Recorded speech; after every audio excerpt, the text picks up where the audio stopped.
7वें दिन तुम एक मछली बन जाओगी। ये लो जादुई नारंगी जेसीबी, इस पर बैठकर जाओ और जलपरी की बेटी को ले आओ। चुड़ैल की जेसीबी में ठोक देते हैं। एक बार की बात है, पहाड़ों के बीच एक सुंदर सा तालाब था। उस तालाब में बहुत सारी मछलियां रहती थी। एक दिन वहाँ एक भयानक मैस्टिक्स वाली चुड़ैल आ जाती है। तभी उसकी नजर उस तालाब पर पड़ती है। चुड़ैल बोलती है, ये तो बहुत सुंदर तालाब है और इसमें तो बहुत सारी मछलियां हैं। मेरे खाने का इंतजाम तो हो गया। ऐसा कहकर वह धीरे धीरे तालाब की सारी मछलियां खा जाती है। फिर चुड़ैल बहुत परेशान हो जाती है और बोलती है, मैंने तो इस तालाब की सारी मछलियां खा ली है, अब तो एक भी मछली नहीं बची। अभी भी मुझे बहुत भूख लगी है, मैं क्या खाऊं? इस तरह तो मैं भूखी ही मर जाऊंगी। तभी वह देखती है कि गांव का एक किसान वहां से गुजर रहा होता है।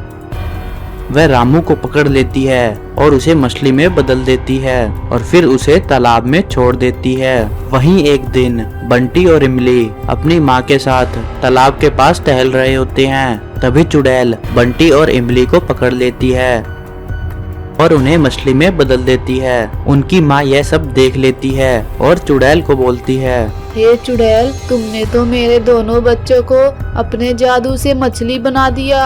मैं तुम्हें श्राप देती हूँ कि आज से 7वें दिन तुम एक मछली बन जाओगी और सदा सदा के लिए इस तालाब में अकेली रहोगी। ऐसा कहकर वह अपने प्राण त्याग देती है। चुड़ैल उसकी बात सुनकर बहुत परेशान हो जाती है और अपने राक्षस गुरु को याद करती है। तभी राक्षस गुरु वहाँ पर प्रकट हो जाते हैं और चुड़ैल से बोलते हैं, बताओ चुड़ैल, तुमने मुझे क्यों याद किया? हे राक्षस देवता, मुझे एक औरत ने श्राप दे दिया है। उसने कहा है कि मैं आज से 7वें दिन एक मछली में बदल जाऊंगी और हमेशा इस तालाब में रहूंगी। अब आप ही मेरी सहायता कीजिए। हे चुड़ैल, इस श्राप का सिर्फ एक ही निवारण है। इस श्राप को हटाने के लिए तुम्हें समुद्र में जाकर जलपरी की बेटी को उठाकर लाना होगा और उसे लाकर इस तालाब में कैद करना होगा। जब तक वह इस तालाब में कैद रहेगी, तुम मछली नहीं बन पाओगी। परंतु राक्षस देवता, मैं उस जलपरी की बेटी को समुद्र से यहाँ लाऊंगी कैसे? उसका उपाय है मेरे पास। यह कहकर वह एक जादुई नारंगी जेसीबी वहाँ प्रकट कर देता है। ये लो जादुई नारंगी जेसीबी, इस पर बैठकर जाओ और जलपरी की बेटी को ले आओ। जलपरी तुम्हारा कुछ भी नहीं बिगाड़ पाएगी। चुड़ैल वह जेसीबी लेकर समुद्र में जाती है और जलपरी की बेटी को उठाकर लाने लगती है। जलपरी अपनी शक्तियों का वार उस चुड़ैल पर करती है, परंतु उसकी शक्तियों का उस पर कोई असर नहीं होता। फिर वह जलपरी की बेटी को लाकर अपने तालाब में कैद कर देती है। उधर जलपरी बहुत परेशान होती है। तभी वहाँ इच्छाधारी नागिन आ जाती है और उसे रोने का कारण पूछती है। जलपरी नागिन को सारी बात बताती है। इच्छाधारी नागिन बोलती है, जलपरी, तुम घबराओ मत, मैं तुम्हारी सहायता अवश्य करूंगी। ऐसा कहकर वह नागराज को याद करती है। नागराज वहां आ जाते हैं और अपनी शक्तियों से एक विशाल जादुई नारंगी जेसीबी प्रकट करते हैं और बोलते हैं, चुड़ैल की जेसीबी का मुकाबला इस जेसीबी से ही हो सकता है। ऐसा कहकर नागराज और नागिन जादुई नारंगी जेसीबी लेकर चुड़ैल की गुफा की तरफ निकल पड़ते हैं। नागराज बोलते हैं, हे चुड़ैल, बाहर निकल, तूने जलपरी की बेटी को चुराकर अच्छा नहीं किया। कौन है जो मुझे ललकार रहा है? लगता है उसे अपनी जान प्यारी नहीं है। तभी इच्छाधारी नागिन जाकर जलपरी की बेटी को आजाद कर देती है। तभी नागराज अपनी जेसीबी चुड़ैल की जेसीबी में ठोक देते हैं। बच्ची के आजाद होते ही चुड़ैल एक मछली में बदल जाती है और वह जलपरी की बेटी को जलपरी को सौंप देते हैं। जलपरी यह देखकर बहुत खुश होती है। एक बार की कहानी है, नागलोक में एक इच्छाधारी नागिन एक नन्ही सी बच्ची को जन्म देती है, परंतु वह बच्ची शैतानी होती है। अरे यह बच्ची तो शैतानी है, अगर हम इसे अपने पास रखेंगे तो आगे जाकर ये हमारे लिए और नागलोक के लिए खतरा बन सकती है। एक काम करता हूँ, मैं अभी जाकर इसे जंगल में छोड़ आता हूँ। नहीं नहीं, क्या हुआ? अगर यह बच्ची शैतानी है तो हम इसे अपने पास रखेंगे। वहीं डायन का एक राक्षस अपने कुत्ते के साथ खड़ा यह सब देख रहा होता है। अरे भाई, यहाँ तो एक शैतानी बच्ची ने जन्म लिया है। चलो चलकर डायन को बताते हैं, फिर हमें इनाम मिलेगा। यह कहकर वह डायन के पास चले जाते हैं और उसे बोलते हैं, हे डायन, नागलोक में एक नागिन ने एक नन्ही सी बच्ची को जन्म दिया है। यह सब हम अभी देख कर ही आ रहे हैं। क्या बात कर रहे हो? नागिन ने शैतानी बच्चे को जन्म दिया है? ऐसा कैसे हो सकता है? डायन, हम सच कह रहे हैं। अगर आपको यकीन नहीं है तो आप हमारे साथ चलो। ठीक है, अगर ये बात झूठ निकली तो मैं तुम दोनों को वहीं खा जाऊंगी। अंदर जाकर वह देखते हैं कि एक बड़ी सी चमकदार नागमणि के पास वह शैतानी बच्ची सोई हुई है।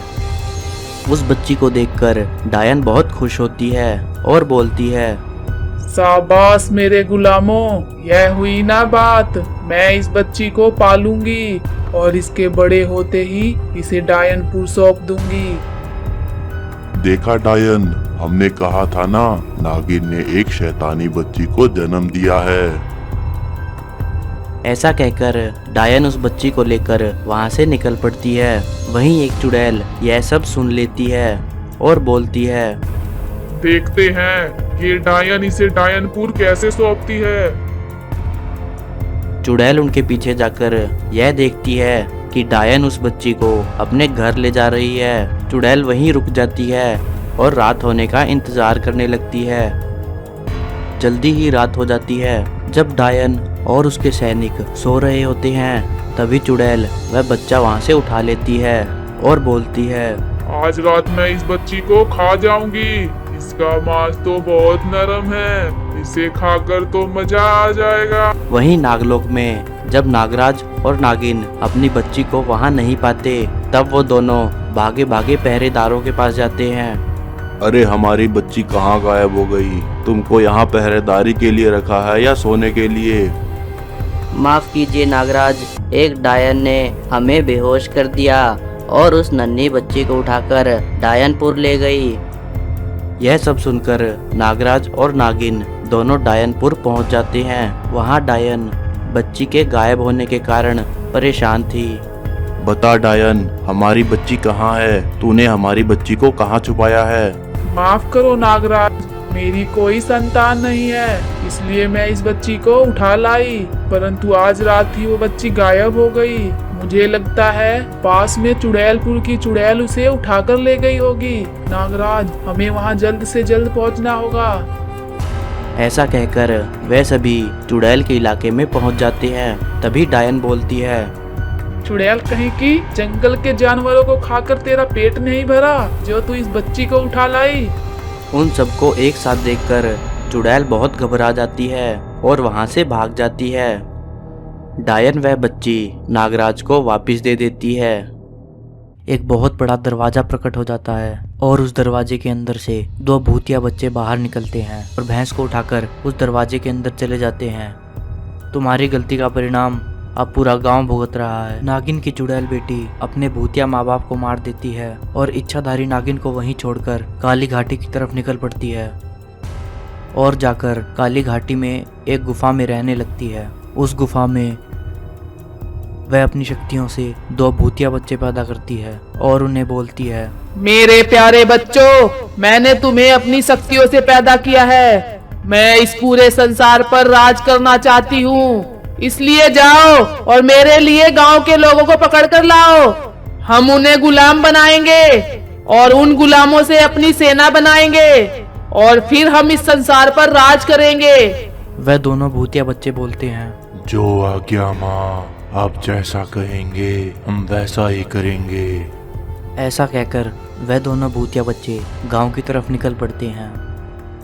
वहीं गांव में भोलू नाम का एक लड़का अपनी गाय और भैंस चरा रहा होता है। तभी उसके सामने एक बहुत बड़ा दरवाजा प्रकट हो जाता है और उस दरवाजे के अंदर से दो भूतिया बच्चे बाहर निकलते हैं। उन बच्चों को देखकर भोलू बहुत डर जाता है और वहां से भागने लगता है।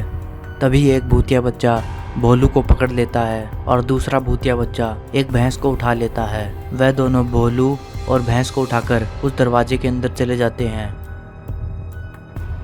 दोनों भूतिया बच्चे भोलू और उस भैंस को लेकर अपनी चुड़ैल माँ के पास जाते हैं। उनकी चुड़ैल माँ भोलू को अपना गुलाम बना लेती है।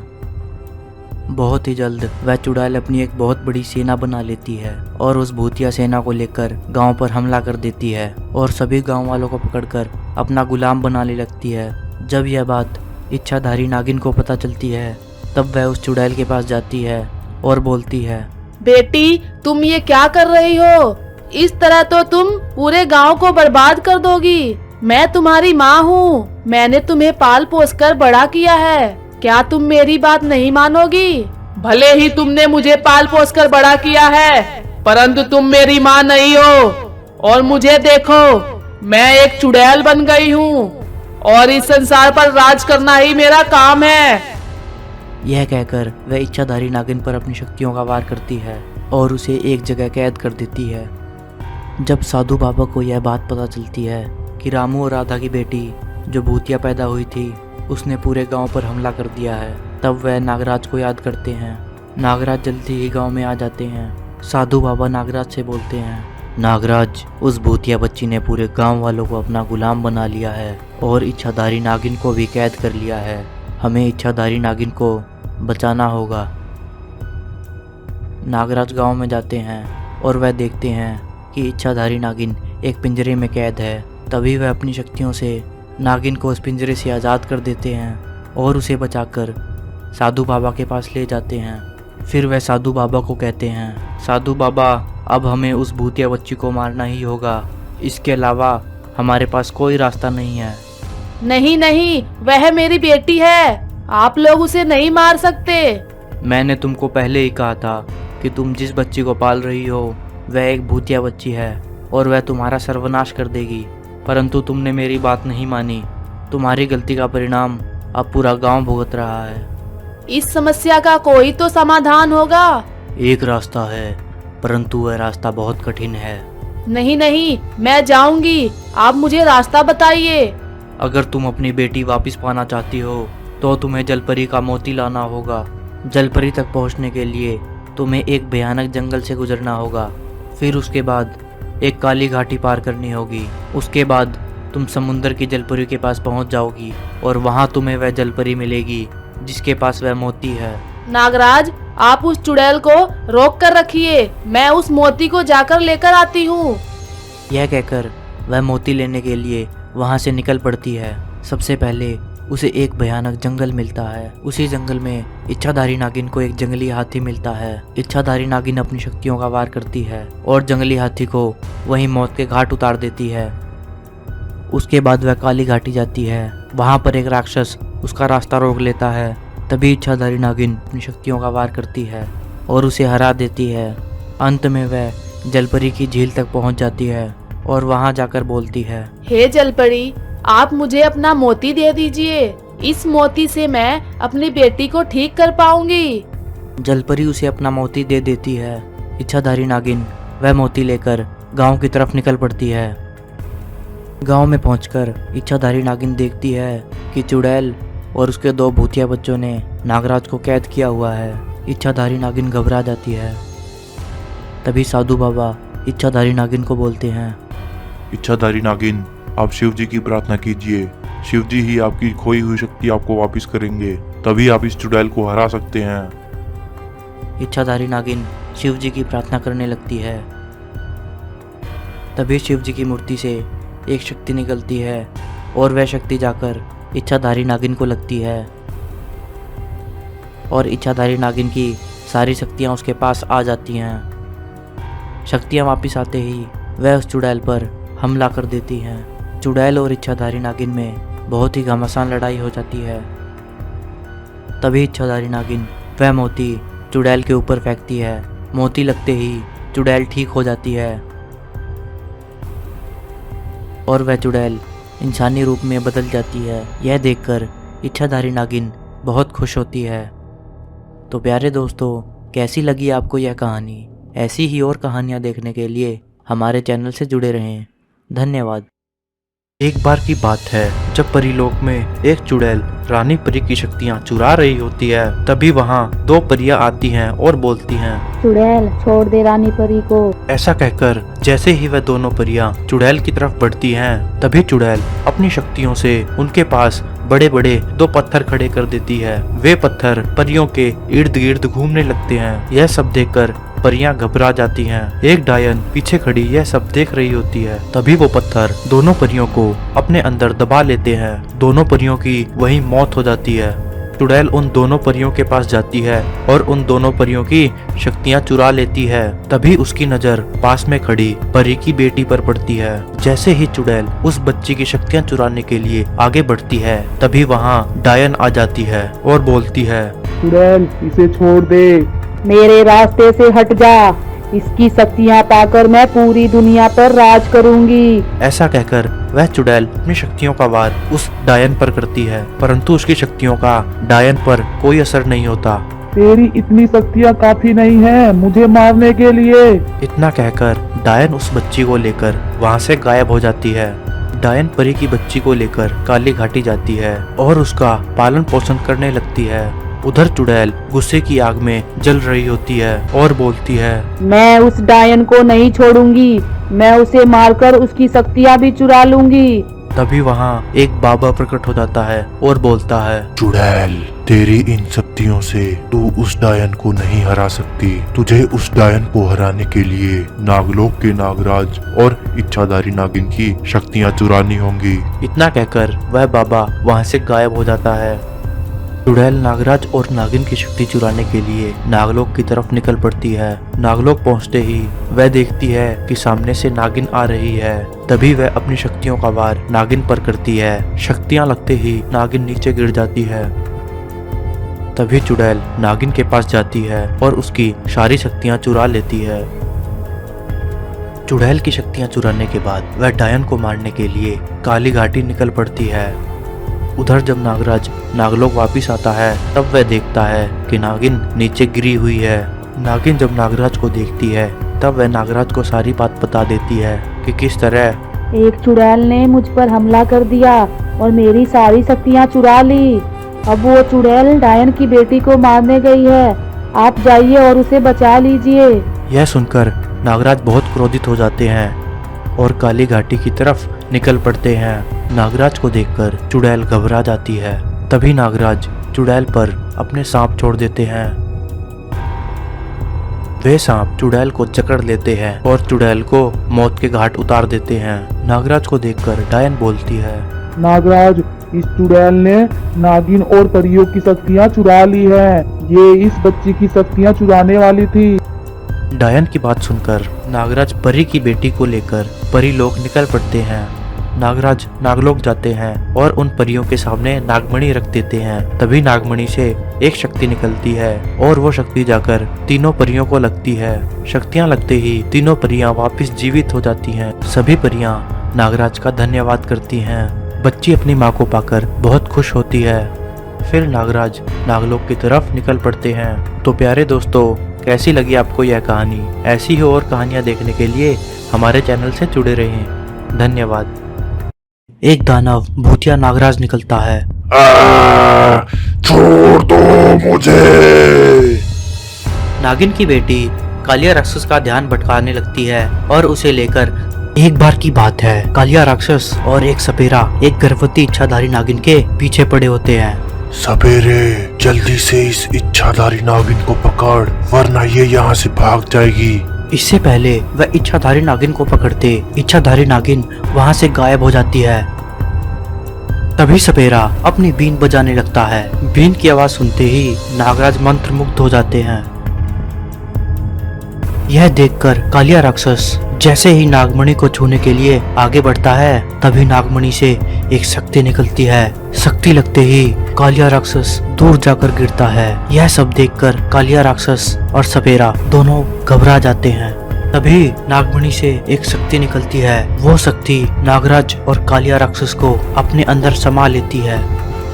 कुछ समय बाद उसमें से एक दानव भूतिया नागराज निकलता है और बोलता है, ये क्या हुआ? मैं इस नागराज के शरीर में कैद हो गया। सवेरे मुझे नागराज के शरीर से आजाद कर, वरना मैं तेरी जीवन लीला यहीं समाप्त कर दूंगा। इसके लिए हमें एक हवन करना होगा। सपेरा हवन शुरू कर देता है। तभी हवन में से एक चुड़ैल बाहर निकल कर आती है और बोलती है, सवेरे मैं तेरी सहायता जरूर करूंगी, लेकिन तुझे मुझे नागिन की बेटी लाकर देनी होगी। अगर नहीं ला पाया तो 21 साल तुझे नागराज के शरीर में कैद होकर रहना पड़ेगा। यह सुनकर कालिया राक्षस और सपेरा नागिन को ढूंढने के लिए निकल पड़ते हैं। धरती लोक पर इच्छाधारी नागिन और उसकी बेटी घूम रहे होते हैं। तभी वो देखती है कि सामने से नागराज आ रहा है। नागिन उसके पास जाती है और बोलती है, नागराज आप आ गए हो। तभी वो भूतिया नागराज अपनी शक्तियों का वार नागिन पर करता है। शक्तियाँ लगते ही नागिन वहीं गिर जाती है। ए नागिन, मुझे तेरी बेटी दे दे, मैं उसे चुड़ैल को सौंप दूंगा। तभी मैं इस नागराज के शरीर से आजाद हो सकता हूँ। यह सुनकर नागिन घबरा जाती है और अपनी बेटी को लेकर वहां से गायब हो जाती है। फिर वह साधु बाबा के पास जाती है और साधु बाबा को सारी बात बता देती है। हे बाबा, हमारी सहायता करो।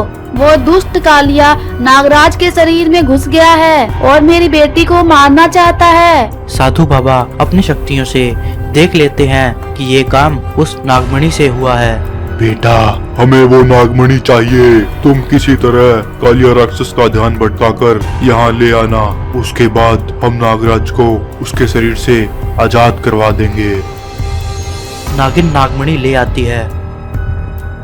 नागिन की बेटी कालिया राक्षस का ध्यान भटकाने लगती है और उसे लेकर साधु बाबा के पास आ जाती है। कालिया राक्षस के वहां आते ही साधु बाबा उसके सामने नागमणि रख देते हैं। तभी नागमणि से एक शक्ति निकलती है और वो शक्ति जाकर भूतिया नागराज को लगती है। शक्ति लगते ही भूतिया नागराज चिल्लाने लगता है,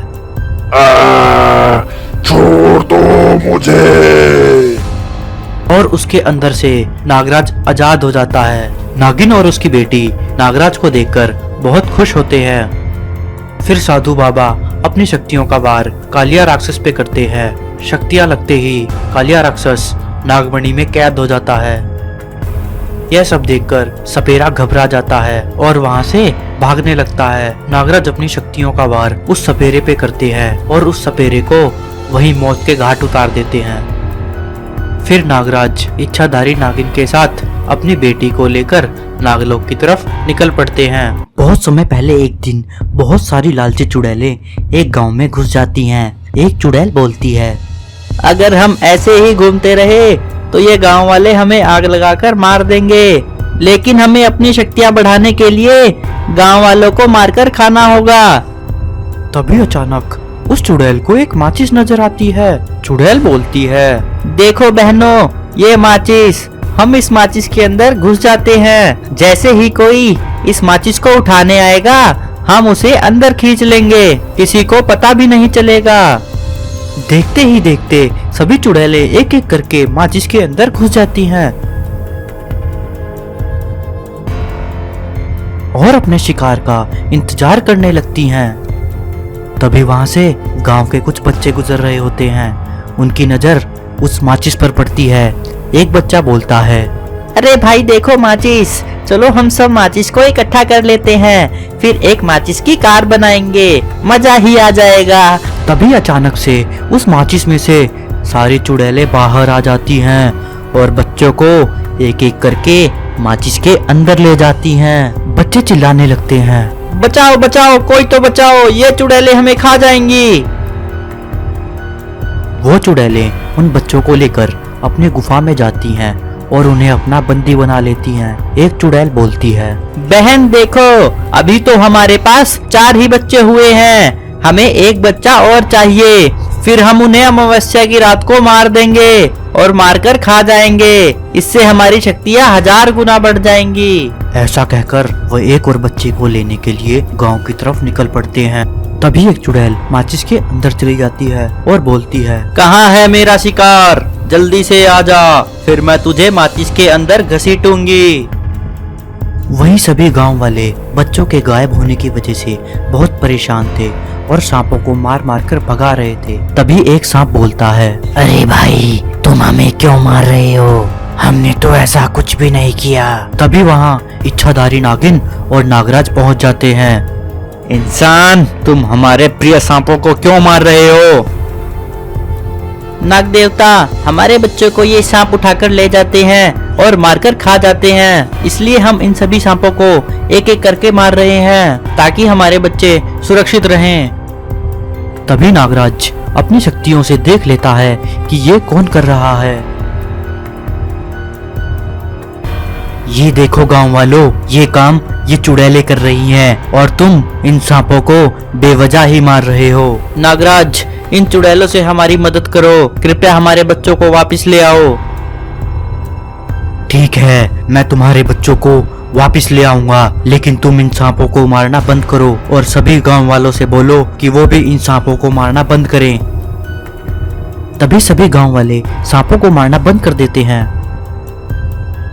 नागराज छोटा होकर उस माचिस के अंदर चला जाता है, लेकिन उसके अंदर चुड़ैल नहीं होती। नागराज बोलता है, इसमें तो कोई चुड़ैल नहीं है। तभी एक चुड़ैल उस माचिस में घुसने की कोशिश करती है, लेकिन नागराज को देखकर घबरा के भाग जाती है। फिर नागराज अपना भेष बदलकर दूसरे माचिस में जाने की कोशिश करता है। तभी एक चुड़ैल नागराज को पकड़कर माचिस के अंदर ले जाती है और नागराज को अपनी गुफा में ले जाती है। गुफा में ले जाकर वो बाकी चुड़ैलों को कहती है, क्या बात, तुम कोई इंसान पकड़कर नहीं लाई? बहन, हम जैसे ही माचिस में घुसने लगी उसमें नागराज था। नागराज को देखकर ही हम डरकर भाग गए।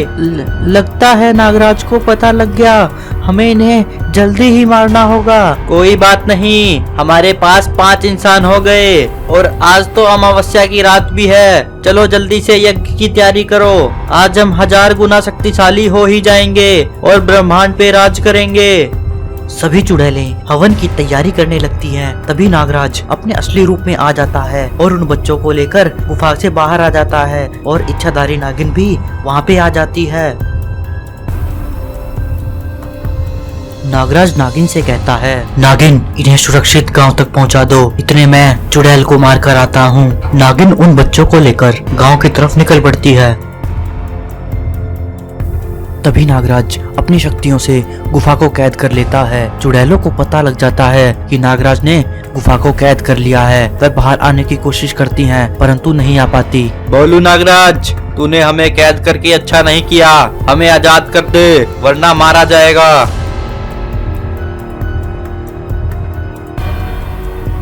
चुड़ैल कहीं की, तुम्हारी वजह से मेरे कुछ भाई मारे गए, इसका बदला मैं जरूर लूंगा।